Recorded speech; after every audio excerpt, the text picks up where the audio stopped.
नमस्कार दोस्तों, मेरा नाम है विजय कुमार गिरी और मैं आप लोगों का एक बार फिर से स्वागत करता हूं अपने यूट्यूब चैनल जिसका नाम है सुगा क्लासेस फॉर एग्रीकल्चर। दोस्तों, आज हम सब लोग पढ़ने वाले हैं कॉम्पिटिटिव बुक ऑफ एग्रीकल्चर जिसको डॉक्टर नीमराज सुंडा जी ने लिखा है। इसका आज 51वां लेक्चर हम पढ़ेंगे। इसमें हम लोग पढ़ेंगे कल्टिवेशन ऑफ शुगर केन, यानी कि शुगर केन की कल्टिवेशन का दूसरा पार्ट आज हम लोग पढ़ने वाले हैं। पहला पार्ट मैंने पढ़ा दिया था, दूसरा पार्ट आज हम लोग पढ़ेंगे। दूसरे पार्ट में सबसे पहले हम क्या पढ़ेंगे, ratooning of sugar cane. Sugar cane में रटूनिंग क्या होती है, सबसे पहले समझो कि जब हम शुगर केन के सेट को सोइंग करते हैं, उसकी ट्रांसप्लांटिंग करते हैं, तो वो जो क्रॉप होती है वो मैच्योर हो जाती है, फिर उसको हम हार्वेस्ट कर लेते हैं। ठीक, जो हमने सेट से क्रॉप ग्रो करी थी वो मैच्योरिटी के समय पर हमने उसको हार्वेस्ट करके उसको फिर जो करना होता है वो कर लेते हैं। फिर बाद में क्या होता है कि उसी खेत में जो उसकी जड़ बची होती है, उसके जो नोड्स बचे होते हैं, वहां से फिर से स्प्राउट निकलते हैं। ठीक, वो स्प्राउट धीरे धीरे ग्रो होकर फिर एक नई फसल बना देते हैं, एक नई क्रॉप ग्रो कर लेते हैं।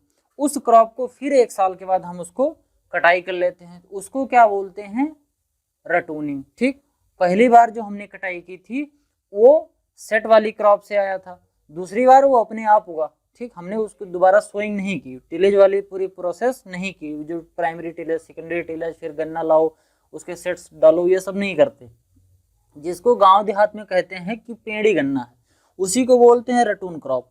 तो ये रिकमेंड किया जाता है कि अगर आपको रटून क्रॉप लेनी है तो केवल एक रटून क्रॉप लीजिए। ऐसा नहीं है कि जैसे हम जब चेरी बोते हैं या बरसीन की बुआई करते हैं तो उसको कई बार काटते हैं, उस तरीके से इसमें नहीं करना है कि एक बार कर लिया 2-3 बार रटूनिंग लेते हैं।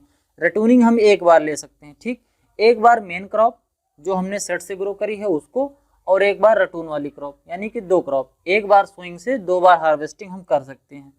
जब हम रटून क्रॉप ले रहे होते हैं तो हमको ये चीज़ सुनिश्चित करनी पड़ती है कि जितना नाइट्रोजन हमको रिकमेंड किया गया है पहली क्रॉप में, जब हम पहली क्रॉप ले रहे थे तो उसमें जितना नाइट्रोजन हमने इसमें डाला था उसमें 20% ज़्यादा इजाफा करके फिर हम इस वाले रटून क्रॉप में डालते हैं नाइट्रोजन। समझ गए, क्योंकि नाइट्रोजन की रिक्वायरमेंट बढ़ जाती है इसमें। Artificial ripening of sugar cane by use of polaris glyphosine 5 kilogram पर हेक्टेयर एट मैच्योरिटी। क्या होता है कि जब हमको आर्टिफिशियल राइपनिंग करनी होती है, जैसे मान लो, ऐसे बात समझो कि हमने शुगर केन की क्रॉप ग्रो की है, हमको अब उसको सेल करना है मार्केट में, लेकिन हम देखते क्या है कि अभी उसमें राइपनिंग नहीं हुआ, अभी सही से वो पका नहीं है गन्ना, हमारा जो मैच्योरिटी है वो सही से नहीं हुई है। तो हम क्या करते हैं कि फोलरिस या ग्लाइफोसाइन नाम की जो केमिकल आता है, इस केमिकल को 5 किलोग्राम पर हेक्टेयर की दर से छिड़काव कर देते हैं। तो इससे क्या होता है कि जो गन्ने के अंदर ग्लूकोज है वो ग्लूकोज धीरे धीरे सुक्रोज में कन्वर्ट हो जाता है, जिससे गन्ना मीठा हो जाता है। और जब मीठा हो जाता है तो वही इंडिकेट करता है कि हाँ, अब हमारा जो शुगर केन है it is ready for the harvesting. फिर ब्लाइंड होइंग क्या होता है, ब्लाइंड होइंग होता है, ऐसे बात समझो कि जैसे मान लो कि हमने सेट को ट्रांसप्लांट किया। ठीक, ट्रांसप्लांटिंग के जस्ट बाद रेन हो गया, रेनी सीजन आ गया, मतलब पानी बरस गया। अब जब पानी बरस जाएगा तो जो सॉइल है, उसकी सॉइल की जो ऊपरी परत है वो भीग जाएगी, और बाद में जब फिर से धूप होगी तो फिर वो सूख जाएगा। जब वो सूखेगा तो सूखने के बाद फिर क्या होगा कि जो ऊपर वाली मिट्टी है खेत की वो काफ़ी टाइट हो जाएगी, फील्ड की जो मिट्टी है ऊपर वाली बहुत टाइट हो जाएगी। तो जब टाइट मिट्टी हो जाएगी तो नीचे से जो गन्ने के सेट से स्प्राउट निकलेंगे वो स्प्राउट ऊपर नहीं आ पाएंगे। ठीक, तो जिससे हमारा जो स्प्राउट है वो नीचे ही मिट्टी के अंदर दबकर डेड हो जाएगा। इससे बचने के लिए हम क्या करते हैं, इससे बचने के लिए हम ब्लाइंड होइंग करते हैं, यानी कि अंधी जुताई करते हैं। उसमें क्या होता है, इसमें गन्ने की जो ऊपर से जब देखा जाता फील्ड तो उसमें गन्ना उगा नहीं होता, मतलब स्प्राउट उसमें जर्मिनेशन हुआ नहीं होता। उससे पहले फिर एक हम हल्की सी ऊपर की जुताई कर देते हैं, 2 से 3 सेंटीमीटर गहरी जुताई कर देते हैं, जिससे जो ऊपर वाली हार्ड जो सरफेस बन गई थी मिट्टी की पानी बरसने की वजह से वो टूट जाती है, और आराम से फिर हमारा जो गन्ना है वो जर्मिनेट कर जाता है। ये होती है ब्लाइंड होइंग। उसके बाद होता है harvesting. Can maturity can be measured by following. जो हार्वेस्टिंग होती है ये कैन की मैच्योरिटी पे डिपेंड करता है। जब हमारा कैन मैच्योर हो जाएगा तो हम हार्वेस्ट कर लेंगे। इसकी मैच्योरिटी कई तरीके से निकाली जाती है, जिसमें पहला है Brix ratio. Sugarcane consider mature if Brix value और रिफ्रैक्टोमीटर रीडिंग इज 16 to 18। जब हमारे रिफ्रैक्टोमीटर पर शुगर कैन के ब्रिक्स की रीडिंग 16 से 18 के बीच में, यानी 16 से 18 के बीच में आता है, तो हम क्या समझ लेते हैं कि हमारा जो शुगर कैन है वो मैच्योर हो गया है। For Brix reading juice should be taken from middle portion of the stalk. देखो बात समझो कि जब रेफ्रेक्टोमीटर से हम मैच्योरिटी की ब्रिक्स की रीडिंग ले रहे होते हैं तो उसके लिए हमें जो गन्ना होता है शुगर कैन, उसमें ना तो नीचे और ना तो बहुत ऊपर, मिडिल पोर्शन से हम क्या निकालते हैं, जूस निकालते हैं। फिर उस जूस को हैंड रिफ्रैक्टोमीटर पर डाल देते हैं, वहां से हमको रीडिंग मिलती है। अगर वो रीडिंग 16 से 18 के बीच में है तो हम ये मान लेते हैं कि हमारा जो गन्ना है वो मैच्योर हो गया है। तो ये तो पहला मेथड हो गया ब्रिक्स रेशियो मेथड। दूसरा जो मेथड है वो है फेलिंग टेस्ट मेथड। इसमें क्या होता है, for maturation of sugar Fehling test solution reading should be less than 0.5% glucose. देखो जब मैंने पहला पार्ट पढ़ाया था तो उसमें बताया था कि ग्लूकोज जो है वो जब धीरे धीरे कन्वर्ट होकर सुक्रोज में बदल जाता है तो वही इंडिकेटर होता है कि हाँ आपका शुगर कैन अब मैच्योर हो गया है। जितना कम ग्लूकोज होगा उतना ही ज़्यादा सुक्रोज होगा। अगर सुक्रोज ज़्यादा होगा तो ग्लूकोज कम हो जाएगा, अगर ग्लूकोज ज़्यादा हो जाएगा तो सुक्रोज कम हो जाएगा। तो जब हमको फेलिंग टेस्ट से मैच्योरिटी पता करनी होती है तो क्या करते हैं कि अगर हमको ये पता चल जाए कि जो हमारा रस है, जो हमारा जूस है गन्ने का, उसमें 0.5% से कम ग्लूकोज है, तो इसका मतलब ये है कि उसमें सुक्रोज मैक्सिमम अमाउंट पर पहुंच चुका है, क्योंकि जितना ग्लूकोज था सब सुक्रोज में कन्वर्ट हो चुका है, केवल 0.5% ग्लूकोज बचा हुआ है। ये होता है इंडिकेटर कि हाँ अब हमारा जो गन्ना है वो फुल्ली मैच्योर हो चुका है। उसके बाद है crop logging. H.M. Clements in Hawaii developed the concept of crop logging. Crop logging एक ऐसा कॉन्सेप्ट होता है जिसमें प्लांट के फोलिएज जो पार्ट होता है उसका डायग्नोसिस करते हैं। उसके डायग्नोसिस करने से हम ये पता लगा पाते हैं कि प्लांट की न्यूट्रिशनल स्टेट क्या है।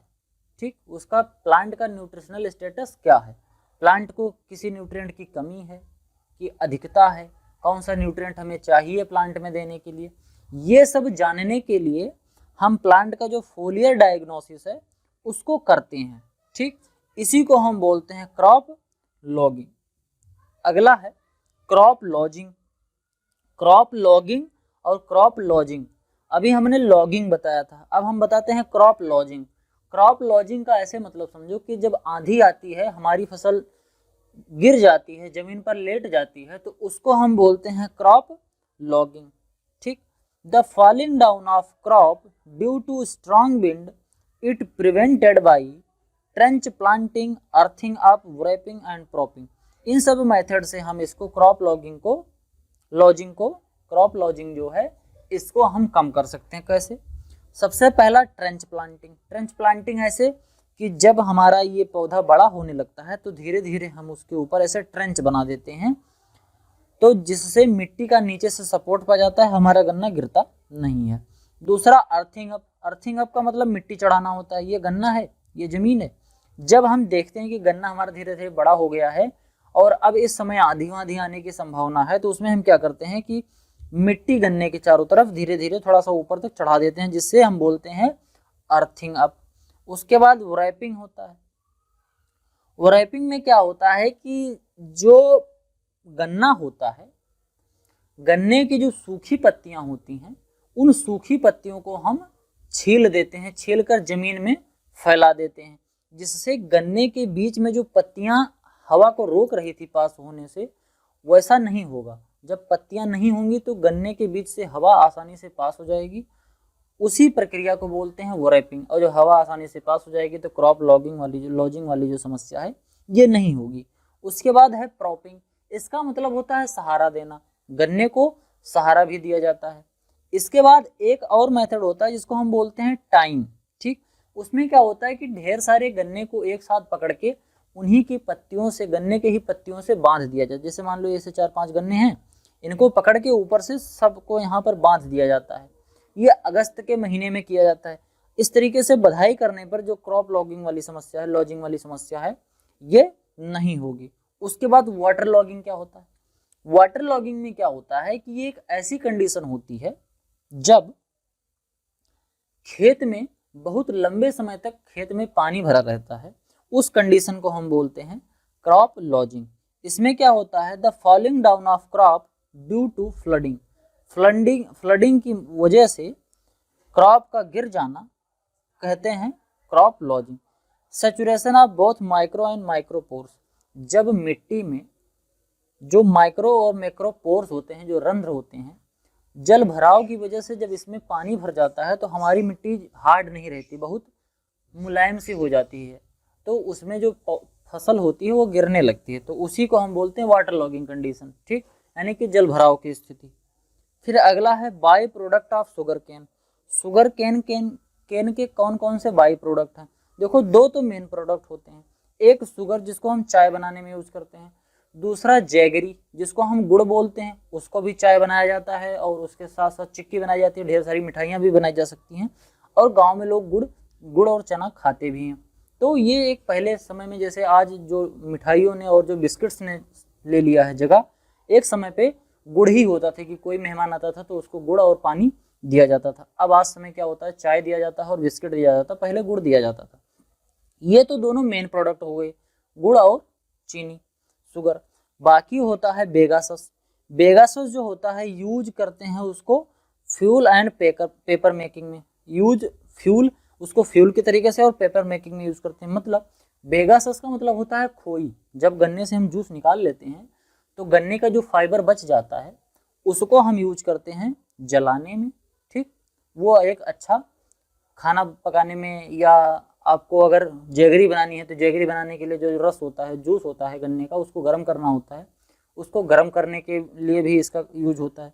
इसके साथ साथ पेपर मेकिंग में इसका यूज होता है, इससे पेपर बनाया जाता है, बहुत अच्छी क्वालिटी का इसमें कागज बनता है। उसके बाद मोलासेस होता है, इसको एल्कोहल के प्रोडक्शन में यूज किया जाता है। फिर अंत में बचता है प्रेस मड, ये कंटेंट लाइम, इसके अंदर लाइम होता है, इसको सॉइल के रिक्लेमेशन में यूज किया जाता है, रिक्लेमेशन ऑफ एसिडिक सॉइल। अगर कोई एसिडिक सॉइल है तो उसमें जो ये प्रेस मड होता है बिल्कुल लास्ट में बचता है, बहुत बदबूदार होता है, इसको खेत में डाला जाता है। आप लोगों ने नोटिस किया होगा कि अगर आप शुगर मिल की फैक्ट्री के आसपास में आपका गांव होगा तो वहां से फैक्ट्री से एक आता है प्रेस मड, इसको क्या करते हैं, लाके खेत में डाल देते हैं, तो खेत में वो फैला रहता है। उसके बाद फिर जुताई करके खेत में मिक्स कर देते हैं उसको, जिससे अगर आपकी एसिडिक सॉइल है तो वो आसानी से आपकी एसिडिक सॉइल सही हो जाएगी, रिक्लेमेशन उसका हो जाएगा। In Brazil sugarcane is used as a source of energy. Brazil एक ऐसी कंट्री है जहां पर शुगर केन से एथेनॉल बनाया जाता है और इसी एथेनॉल को शुगर पेट्रोल में मिलाया जाता है, पेट्रोलियम में, और इसको as a automobile fuel use किया जाता है। गैसोल इज प्रिपेयर, एक गैसोल बनाया जाता है किससे, पेट्रोल और अल्कोहल से, इसी को बोलते हैं एथेनॉल ब्लेंडिंग, जिसमें 80% पेट्रोल होता है और 20% अल्कोहल होता है, जिसको एथेनॉल से बनाते हैं, ठीक। तो ये चीज़ें होती हैं, ऑटोमोबाइल को चलाने के लिए एज ए फ्यूल काम किया जाता है। क्योंकि ब्राज़ील जो कंट्री है वहाँ पर फॉसिल फ्यूल तो है नहीं, गल्फ कंट्री की तरह कि हाँ ज़मीन से खोदो और निकाल लो तेल, उसको प्योरीफाई करो फिर यूज करो। तो ब्राज़ील में कंट्री से मंगाना पड़ता है, जैसे इंडिया में भी विदेशों से लाना पड़ता है, गल्फ कंट्री से या रसिया से या अमेरिका से मंगाना पड़ता है तेल। तो उस तेल को मंगाना ना पड़े, इसकी वजह से भार कम पड़ जाए, इसके लिए ब्राज़ील में जो ढेर सारा गन्ना होता है उसको as a fossil fuel ethanol के तरीके से यूज करते हैं। कुछ इंपॉर्टेंट क्वेश्चन जो और हैं वन लाइनर टाइप के, inflorescence of sugar cane is called, जो शुगर कैन का इन्फ्लोरेसेंस होता है इसको एरो बोलते हैं। जो पार्ट 1 मैंने पढ़ाया था उसमें मैंने डिटेल में बताया था कि एरो क्या होता है। Higher dose of nitrogen decrease sucrose content, अगर हमने गन्ने में ढेर सारा नाइट्रोजन दे दिया तो उसकी वजह से क्या होगा कि जो सुक्रोज का कंटेंट है वो कम हो जाएगा, यानी गन्ने की मिठास घट जाती है। Most critical stage for irrigation, irrigation करने के लिए सबसे क्रिटिकल स्टेज कौन सी होती है? फॉर्मेटिव स्टेज सबसे क्रिटिकल स्टेज मानी जाती है, जब गन्ने में ढेर सारे स्प्राउट नीचे से निकल रहे होते हैं, उसको हम बोलते हैं formative stage. Most popular planting method in north India, north India में शुगर कैन का सबसे फेमस प्लांटिंग मेथड कौन सा है? वो है फ्लैट बेड प्लांटिंग मेथड। पहले एक रिज एंड फैरो बना देते हैं, उसके बाद उसमें गन्ने की स्विंग कर देते हैं, ट्रांसप्लांटिंग कर देते हैं सेट की, उसके बाद ऊपर से पटेला चलाकर, हेंगा चलाकर जिसको गांव में कहते हैं, वो हेंगा चलाकर उसको बराबर कर देते हैं। उस मेथड को क्या बोलते हैं? फ्लैट बेड प्लांटिंग बोलते हैं। फिर अगला है Brix reading should be for the proper maturity, proper maturity के लिए ब्रिक्स रीडिंग कितनी होनी चाहिए? ब्रिक्स रेशियो मेथड से अगर हम करते हैं 16 to 18% टोटल सॉल्युबल सॉलिड्स होना चाहिए।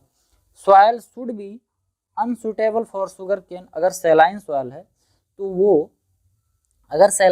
है तो वो सॉइल शुगर केन के कल्टीवेशन के लिए अच्छी नहीं मानी जाती है।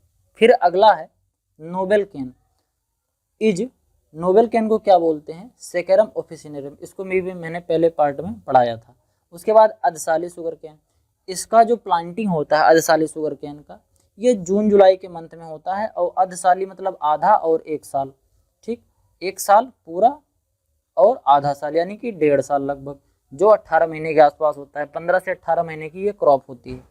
उसके बाद state have highest productivity of sugar cane, India में कौन से स्टेट में शुगर केन की प्रोडक्टिविटी सबसे हाईएस्ट है? तो वो है आपका Tamil Nadu. Earthing in sugar cane should be done in June and July, जो अर्थिंग होती है, अर्थिंग अप वाला शुगर केन में कब किया जाता है? जून जुलाई के महीने में किया जाता है, क्योंकि वही में मानसून आने वाला होता है।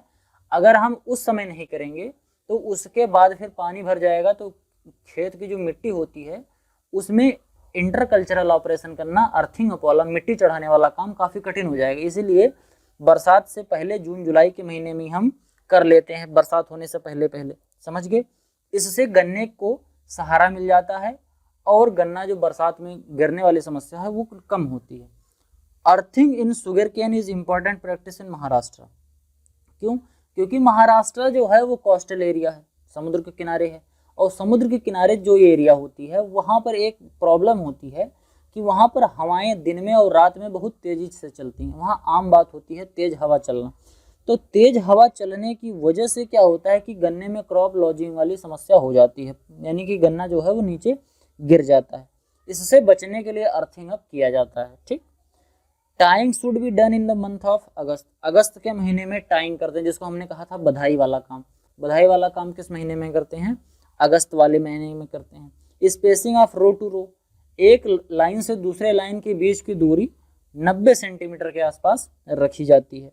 Name of wild cane, wild cane मैंने 2 बताया था, जिसमें से एक होता है सेकरम स्पॉन्टेनियस और दूसरे का नाम आप कमेंट बॉक्स में बता दीजिए। हमने पहले पार्ट में ही पढ़ाया था सेकरम स्पॉन्टेनियस, और एक दूसरा कौन सा है वो आपको बताना है। Burning of cane is done for improve sucrose and juice quality, अगर शुगर केन को हार्वेस्टिंग से पहले जला दिया जाए, यानी कि बर्निंग कर दी जाए, उसकी जो सूखी पत्तियां हैं वैसे खेत में लगे लगे ही जला दिया जाए गन्ने को, तो क्या हो जाता है कि उसके अंदर जो सुक्रोज या जूस की क्वालिटी है वो इम्प्रूव हो जाती है। बात ऐसे समझो कि गन्ने की कटाई से पहले अगर गन्ने के खेत में आग लगा दिया जाए तो उसकी जो सूखी पत्तियां वो सब जल जाएंगी और जो हरी पत्तियां हैं वो नहीं जलेंगी। इससे क्या होगा, गन्ना साफ भी हो जाता है और गन्ने के अंदर जूस की सुक्रोज की क्वालिटी बढ़ जाती है। लेकिन लेकिन लेकिन ऐसा करने से किसानों को नुकसान होता है, कंपनी को फ़ायदा होता है। किसानों को नुकसान क्या होता है? क्योंकि जब गन्ना जलता है तो जलने से उसके अंदर जो वाटर होता है वो इवापोरेट होकर या ट्रांसपेरेंट होकर ट्रांसपिरेशन के थ्रू बाहर निकल जाता है, जिससे गन्ना हमारा हल्का हो जाता है। तो गन्ने का हम वजन के हिसाब से पैसा पाते हैं। तो अगर गन्ने का वजन कम हो जाएगा तो अल्टीमेटली किसान का नुकसान होगा, इसलिए किसान ऐसा नहीं करते हैं। लेकिन अगर ऐसा कर दिया जाए तो क्या होगा कि गन्ने में जो सुक्रोज है या जूस है उसकी क्वालिटी बहुत अच्छा बढ़ जाती है। Indian cane indigenous in north and eastern India, saccharum barberi, जिसको इंडियन केन बोलते हैं वो कौन सा है? सेकरम बारबेरी है। तो आपका जो शुगर कैन की क्रॉप थी ये पूरी ख़त्म हुई। आई होप आपको वीडियो पसंद आई होगी। वीडियो पसंद आई हो तो लाइक करें, चैनल पर नए हैं तो सब्सक्राइब करें। आपके जो भी सुझाव हों कमेंट बॉक्स में ज़रूर लिखें। मिलते हैं किसी अन्य वीडियो में, तब तक के लिए इजाज़त दीजिए। धन्यवाद।